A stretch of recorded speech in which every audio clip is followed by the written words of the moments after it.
Bismillahirrahmanirrahim. Assalamualaikum warahmatullahi wabarakatuh. Jumpa lagi dengan channel saya. Hari ini hari Selasa 23 Jun 2026 Masihi bersama dengan 7 Muharram 1447 Hijriah. Sekarang pukul 6.32 petang. Untuk video podcast ini saya nak review barang Shopee yang sampai tadi pada pukul 11.07 pagi tadi.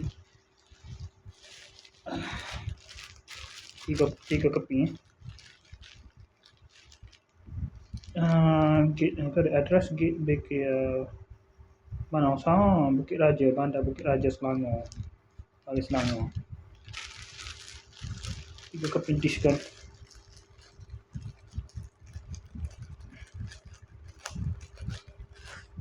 Ingat ni di tempat lain.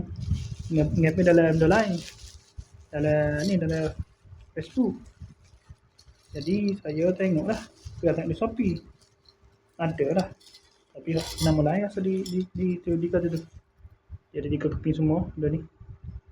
Kata multifunction. Tapi tu di situ dah multifunction lah benda ni. Boleh foto semua jenis mosaic boleh apa? Mosaic pun boleh, semua benda lah. Besi boleh. Oh ni 1, 2, 3 dis semua. 3 keping dis ni. Mata tanah grinder mata tanah grinder. Cicing pun ada 3 yuk cicing dia. Cicing 3 juga. Seperti 3 yuk cicing dia. Dah patutnya itu sudah lah. Sudah patutnya. Sudah memadai itu pada kira. Okey. Sekarang itu saja untuk ni. Assalamualaikum, jumpa lagi.